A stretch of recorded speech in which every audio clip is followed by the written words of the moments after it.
Soyez bénis dans le nom de notre Seigneur et Sauveur Jésus-Christ. Nous allons parler d'un sujet important. Quelle est la différence entre la prière et l'amour fraternel, l'amour agapé?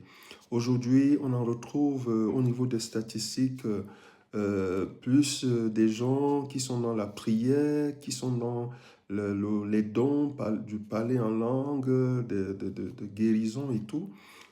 Mais, chers frères et sœurs, les gens ne savent pas qu'il y a une différence entre la prière et l'amour. Pourquoi? Parce que l'amour fait partie du deuxième commandement. Le premier commandement, c'est que tu aimeras le Seigneur ton Dieu de tout ton cœur, de toute ton âme, de toute ta force et de toute voilà, ta pensée. C'est un commandement, hein. Et il y a une différence entre un commandement et des dons.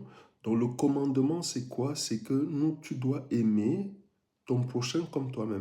C'est la première chose qu'il faut faire avant de commencer à prier, je vais dire, de commencer à prier.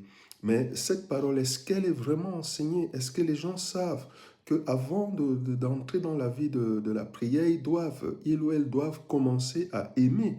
Aimer des gens, c'est libérer son cœur. Pourquoi? Parce qu'il y a encore des gens qui sont dans la haine, il y a encore les gens qui sont dans les rancœurs, qui encore, voilà, qui ne parviennent pas à évoluer à ces niveaux.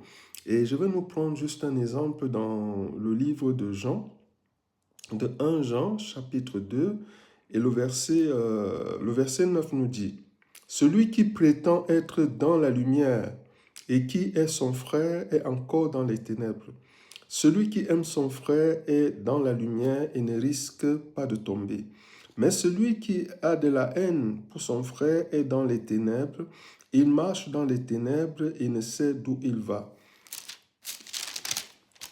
parce que les ténèbres ont aveuglé ses yeux. » Donc nous venons de lire, chers frères et sœurs, que il y a vraiment cette différence. Pourquoi? Parce que c'est aussi, je vais dire, pardonner, hein, aux gens du passé et commencer à voir les choses avec un nouveau regard et libérer son cœur et commencer à vraiment à être en paix avec les gens.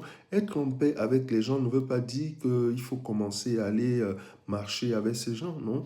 Tu les libères dans ton cœur et tu crées la paix avec ces gens-là dans ton cœur. Parce que vous savez, chers frères et sœurs, le centre de toute chose, c'est le cœur. À partir du moment où il y a libération dans le cœur, dans le naturel, ça se répercute aussi. Que Dieu vous bénisse.